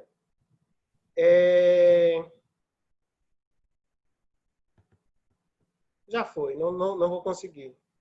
Deixa eu botar aqui de novo na tela para ver o rosto de vocês. O milho reina. Não tem dúvida. Não tem dúvida. Onde eu moro, acaba que a gente também tem um negócio muito grande, que é muito forte, que é mandioca. Eu não sei como é que é mandioca em outros países, porque aqui mesmo a gente tem gente que chama mandioca de aipim. É uma raiz, né? O Brasil é um país muito grande que a gente inventa de mudar o nome, mudou de estado, a gente já muda o nome das coisas. Então, exemplo, Tangerina mesmo tem uns 4 nomes, né? Nesse país. Então, exemplo, desse negócio mandioca, existem algumas coisas que a gente come o ano inteiro. O principal é a tapioca, a tapioca, que acaba que para uma galera mais saudável é o substituto de coisas com pão e tal. Essa tapioca, você tem uma massa que você também faz uma série de doces e principalmente os bolos. Então, a gente tem o bolo de mandioca, que é uma coisa que, quando é bem feito, é um absurdo. Só que é muito trabalhoso de fazer. Eu não sou um cara da cozinha. Não sou mesmo. Essa quarentena é que está me fazendo começar a fazer umas coisas a mais e tal. Então, é um negócio que é muito trabalhoso, porque você tem que espremer. Você tem que fazer uma coisa e tirar esse caldo. E é basicamente feito com a mão e tal. E aí vem os fiapos da... Eu tinha macaxeira aqui, mas eu não vou pegar, não. Então, o que é que acontece? Então, você vai ter o bolo de macaxeira. Você vai ter uma coisa que a gente chama de beiju molhado. O que é beiju molhado? O beiju molhado é essa tapioca, que é basicamente o pó da macaxeira, que você ferve e você deixa ela... Isso aqui eu aprendi a fazer agora na quarentena. Viu? Você umedece ela com leite de coco. Leite de coco. E aí você bota açúcar, sal e tal. Ela é vendida nas ruas. Pessoal, deixa eu fazer só um adendo. Era para isso tudo estar aqui hoje, mas a quarentena deixa a gente tão louco que eu achei que o encontro da gente era amanhã. O encontro da gente era amanhã. Eu encomendei essas coisas para amanhã, porque eu ia mostrar para vocês, né? E eu queria até ter uma fogueira para mostrar e tal.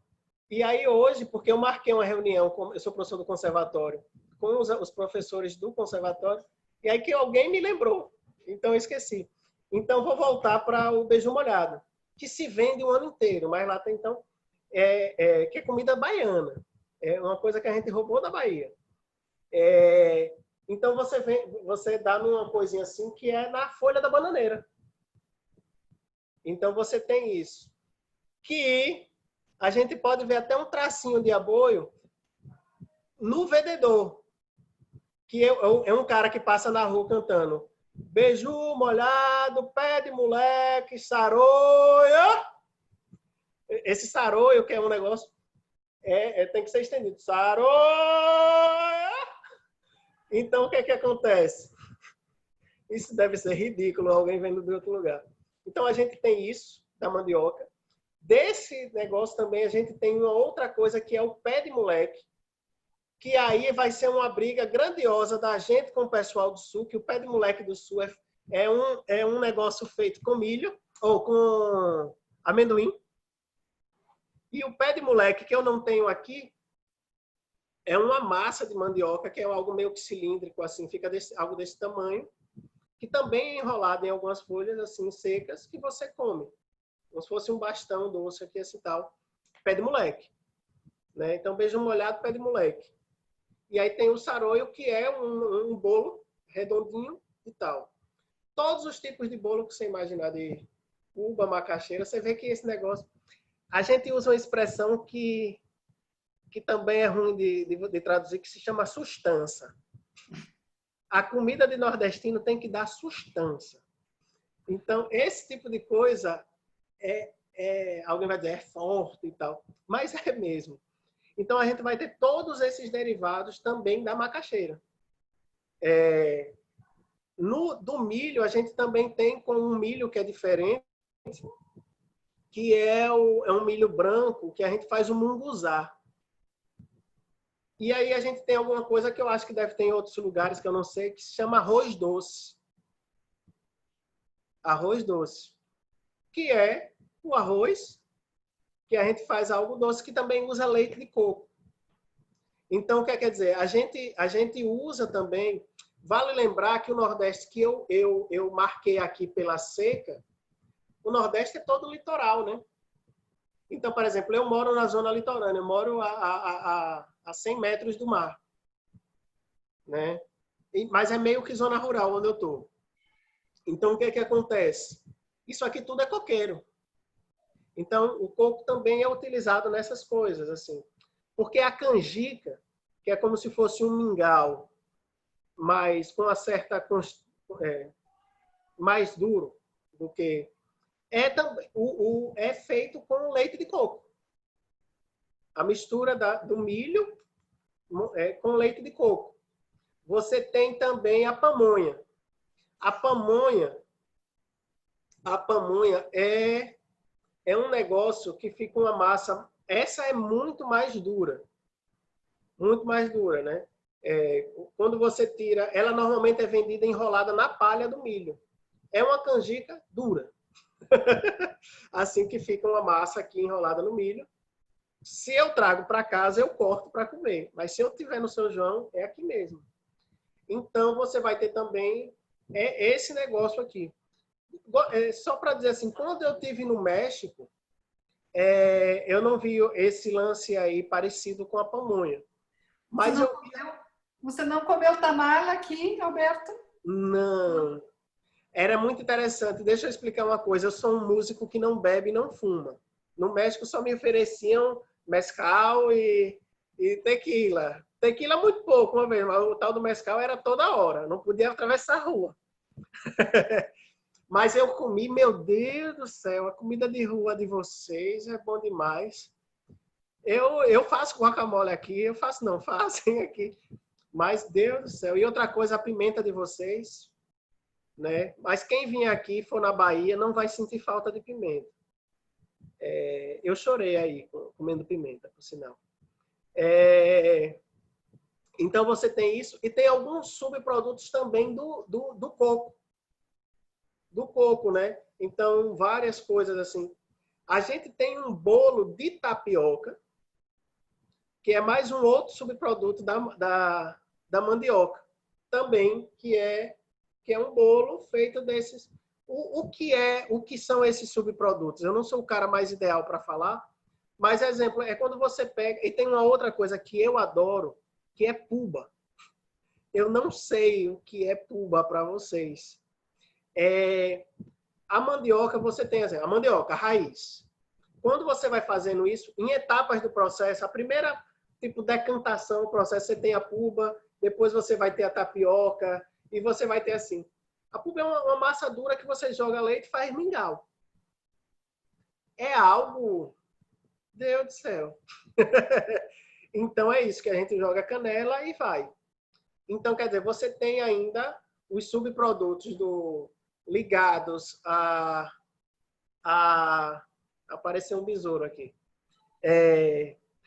Ligados além do milho, ao coco, que vem basicamente através do leite de coco e tal.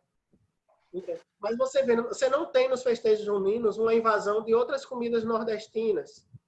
Acarajé, vatapá, caruru. Vai ter vendinha? Tem. Mas não é que seja desse período. Uhum. Né? A gente tem isso aí. Eu não comi não, Ana. E tem uma coisa que eu achei bacana do México, é que, exemplo, o sertão brasileiro come, às vezes, para matar a fome, come um negócio que é palma. E No tal.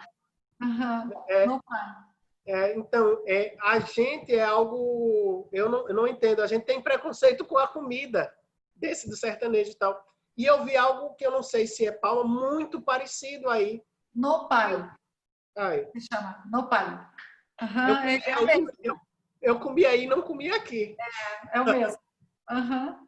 Então, só para esclarecer o pé de página aqui do tamal e da pamonha.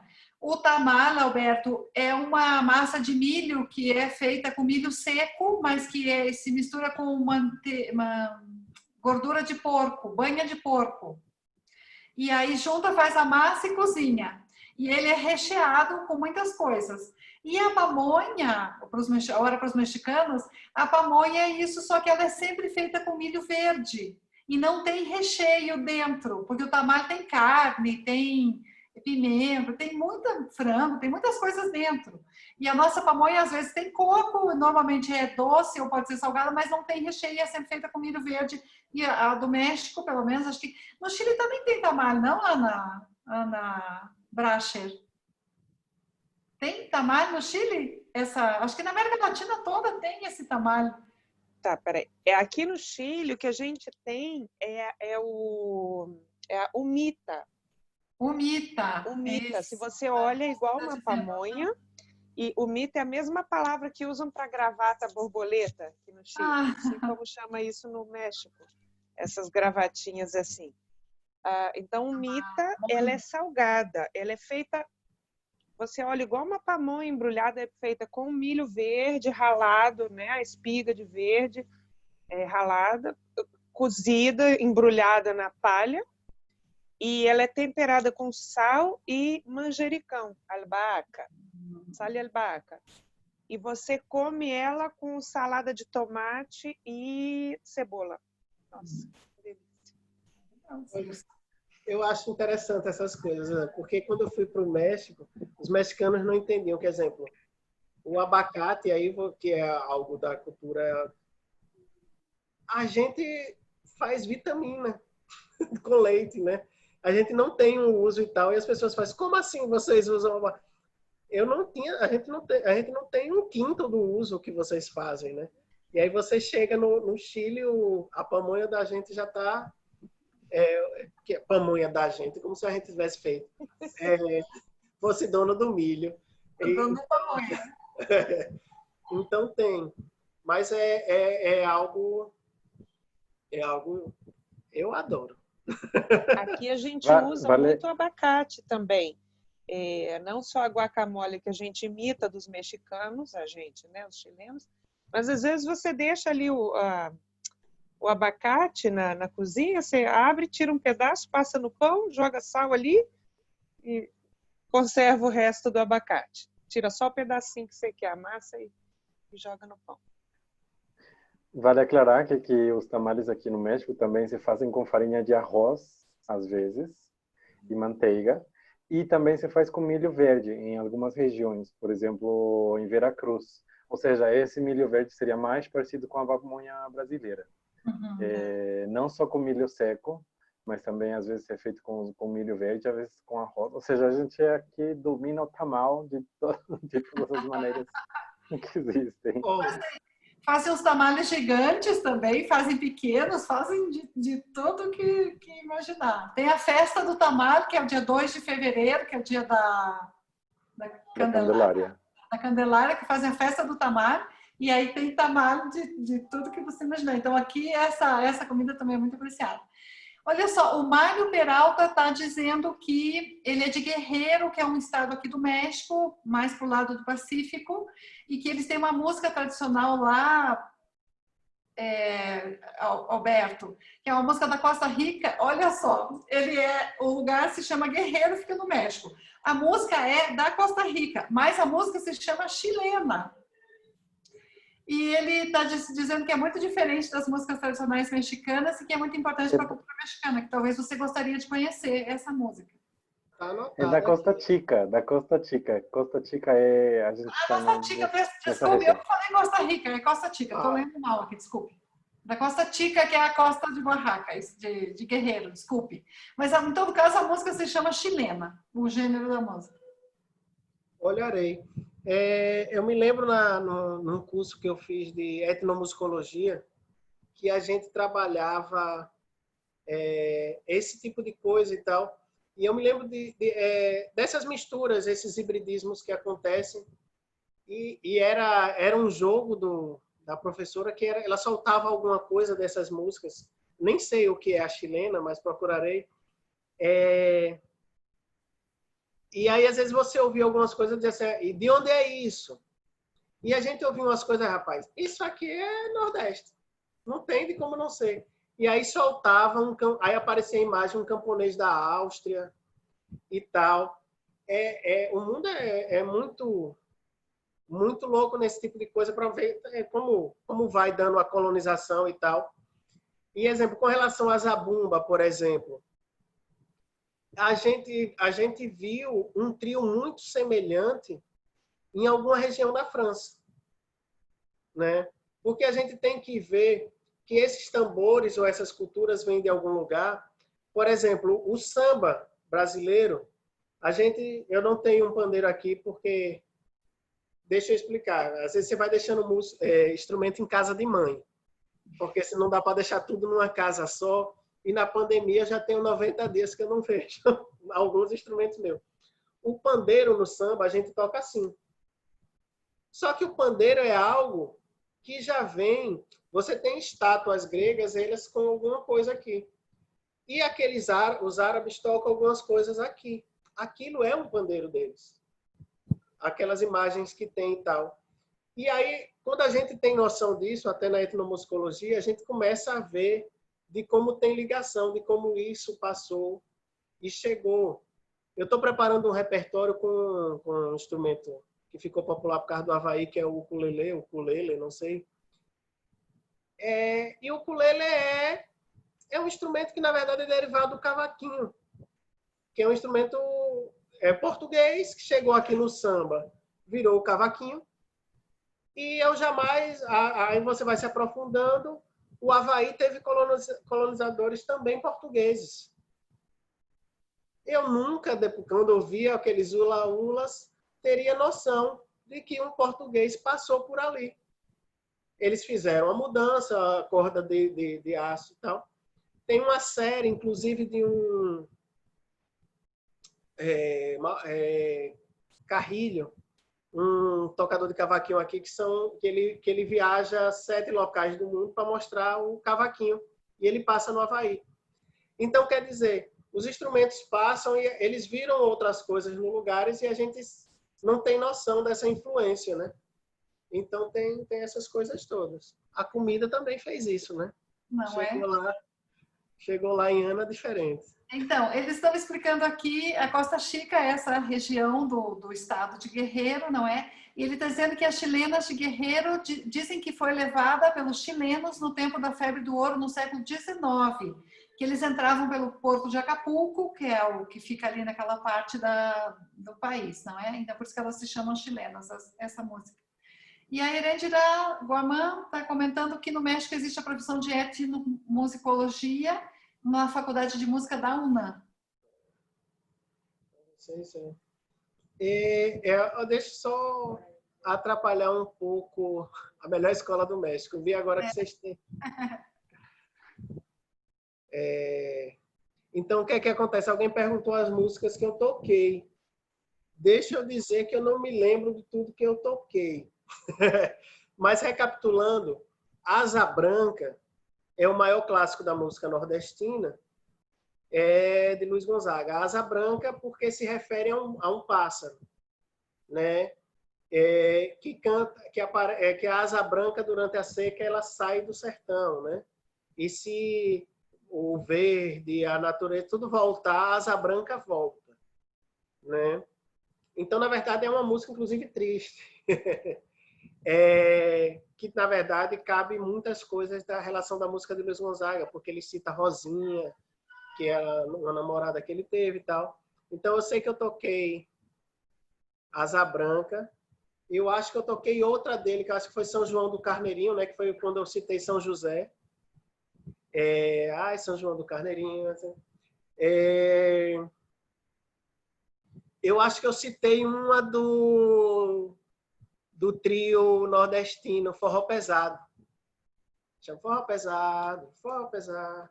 Então, mas quem quiser conhecer, eu não sei. Às vezes você pode achar que Luiz Gonzaga, quando vê algo caricatural, não é. E Luiz Gonzaga é um cara genial, que inclusive... Olha o merchandising.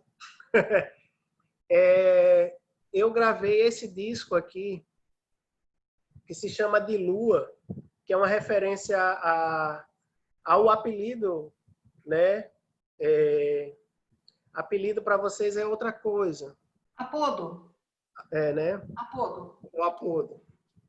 O apodo de Luiz Gonzaga, que ele é o rei do Baião e o velho Lua. O Lua. Então, de Lua acaba sendo uma gíria aqui, mas as canções de Luiz Gonzaga que eu fiz com um cantor daqui chamado Nino Cavan. Né? E a gente saiu por um selo muito grande e importante aqui no país e tal, que a gente faz releituras em violão e voz da obra de Luiz Gonzaga. Então, para entender como é o universo grande da música de Luiz Gonzaga, a gente fez algumas divisões. A gente fala sobre a visão dele do sertão, né, em 2 músicas, Légua Tirana e Pau de Arara, que fala sobre o êxodo mesmo, né? Légua Tirana, inclusive, ele fala que, né, que ele queria ver Ana, né? Tem 2 Anas aqui. Aí tem também a morte do vaqueiro, né, que é um indivíduo importante. Depois a gente tem um ciclo de canções que fala sobre os pássaros, né, que é algo importante da natureza. Sabiá, Acauã, Assum Preto, A Volta da Asa Branca, certo? E tem coisas mais alegres como o Riacho do Navio. Então é um espectro muito grande. Então, isso aqui é só para dizer que então, Luiz Gonzaga, se você cair em algumas delas, né? Tem uma que as pessoas adoram, Respeita Januário, que é uma relação dele com o pai. Então tem. O filho de Luiz Gonzaga acabou sendo um sambista muito importante também, o Gonzaguinha. Então, o que é que acontece? Então, tem muitas canções dele. Tem outro cara que você pode ir sem medo de errar, que é Dominguinhos, né? Tem um disco de um cara muito importante para a música brasileira, de um modo geral, Gilberto Gil, de releituras de Luiz Gonzaga, que é muito bacana. Ele também tem uma, que falta eu sinto de um bem, que falta me faz um xodó. Mas como eu não tenho ninguém, eu levo a vida assim tão só. Eu só quero... Então, quer dizer, eu só quero um xodó. Então, você vai ter todo um leque de artistas. Esses artistas furaram o cerco e chegaram com grande nome na região norte. É o Barramalho. Tem uma galera que se juntou e faz um show chamado Grande Encontro, né? Talvez o maior deles seja Alceu Valença. Da manga rosa eu quero o gosto e o sumo, melão maduro, saputi, joá, já ficava seu olhar noturno, saliva doce de um bucajá, pele macia é carne de caju. Então, o que é que acontece? Aí você, se for no Grande Encontro, você tem 4 caras muito grandes,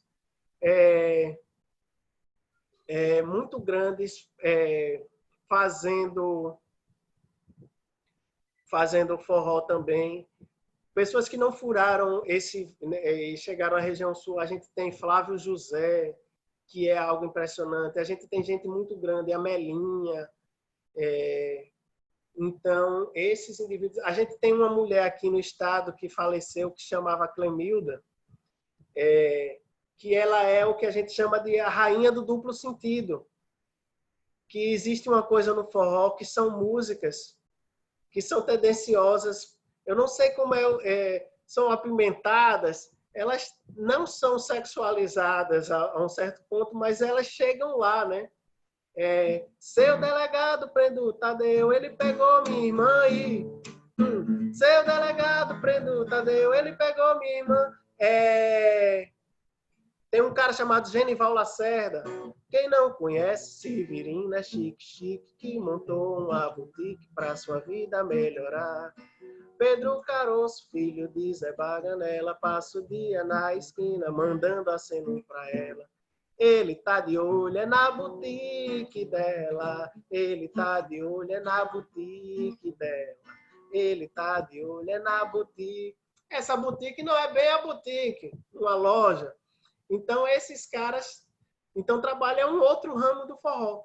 Então, você pode não gostar do tradicional, mas você vai ter outros, vai ter os eletrônicos todos, você não vale nada, mas eu gosto de você, a calcinha preta e tal. Eu não sou desses, né?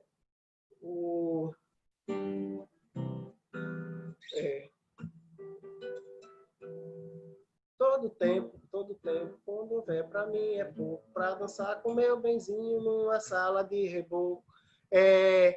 Alguém falou aqui assim, a sala de reboco é uma coisa muito interessante, porque também é um retrato do Nordeste, né? Das casas de supapo, quando você não passa a massa então fica só o reboco, né? Em vez de ter essa parede, você deixa exposta e tal, né? Enquanto não forte, fiquei nervoso. Então você tem toda uma leva de forrós e estilos musicais e alimentares e aí vai, né? Se alguém faz Oração. A Alejandra fez uma coisa aqui. Veja só, antes dos festejos, assim, as festas, as praças públicas, se tem a oração, não. Mas os santos, eu acho que é impossível você passar por um show que o nome do santo não entre, ou que se tenha. E eu vou fazer aqui uma ligação talvez forçada, né? Eu já fui para muito Natal que não se falou do Menino Jesus. E a gente comia e fez as coisas e tal. Então, você vai passar pelo São João sem ter. Mas principalmente no dia de Santo Antônio, onde eu moro, é algo grandioso essa procissão e essas coisas. Deixa eu falar também dois adendos assim da ligação de Santos, e eu fico devendo o São Paulo. Mas eu morava até recentemente num bairro que era o bairro de São José. E então todo dia 19 a paróquia tinha fogos, uma coisa grandiosa, porque é um país católico. E depois que eu me mudei, eu fui morar num bairro chamado Santa Luzia. E num dos dias que eu mais trabalhei na vida, eu dormi, acordei, eu faço aniversário dia 10 de dezembro. Aí acho que dia 13, né? Aí dia 13 eu fui acordado com fogos e tal. E dia 13 é dia de Santa Luzia. Eu não faço a menor ideia.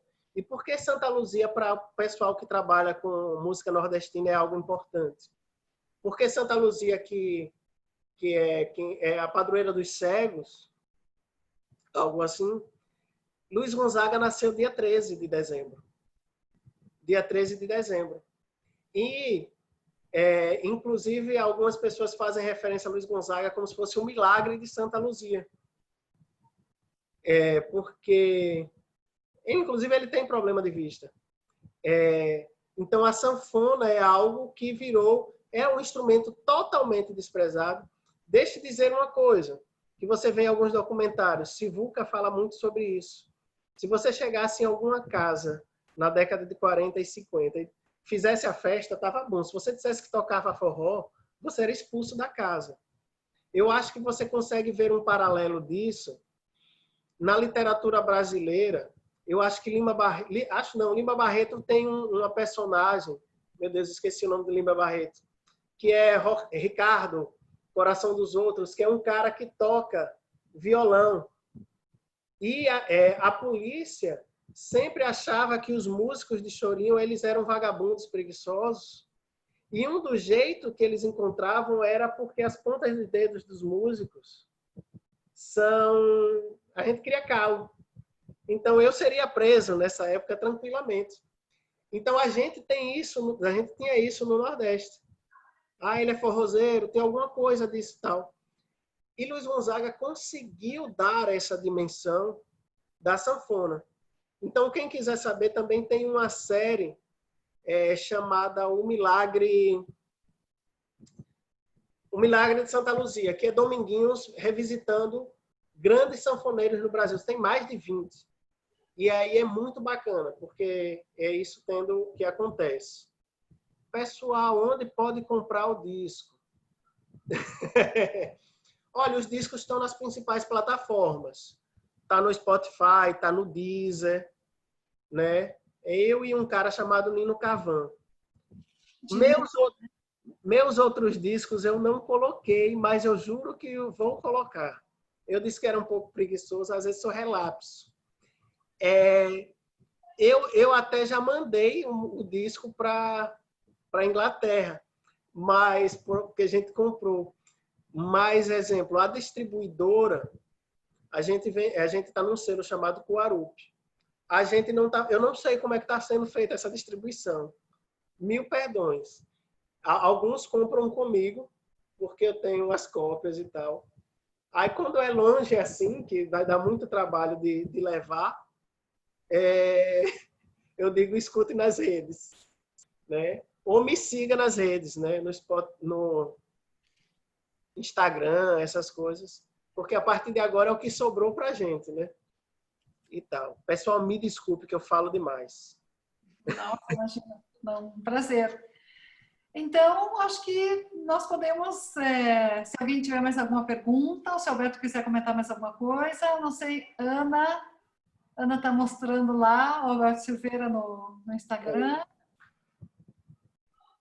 Eu queria agradecer a presença de todos e também dizer que nós tivemos a presença das diretoras da Guiana, a Doraci, da Nicarágua, a Aline, temos a presença de Ana Bracha, que é a diretora do Centro Cultural do Chile. Então, tem gente de muitos lados, né, do planeta vendo essa palestra, muito interessante, Alberto. Então, não sei se você gostaria de dizer alguma coisa. Também, também temos a Mirtes, a nossa colega que é do Setor Cultural da Embaixada do Chile, que pediu para você a sala de reboco, também a nossa companheira aqui das embaixadas. Se você gostaria de dizer alguma coisa para concluir. Eu só tenho a agradecer. Muito obrigado. Né? Agora eu vou arranjar alguma coisa dessas para comer e eu vou ver o São João da gente que é online, né? Que está passando aqui, que tem muita coisa bacana. Agradecer e eu espero que passe essa pandemia, que esse ano eu iria para aí, a gente ia tocar num festival Cervantino, não é isso? A gente ia tocar no festival da IE Cervantino, mas eu acho que não tá. Porque a gente aqui, a pandemia está onde eu moro está o caos. A gente já ocupou hoje 85% dos leitos. Então tá um negócio complicado. Mas eu quero que acabe para voltar logo aí, que eu gostei demais. Um cheiro. Né? Tamo junto.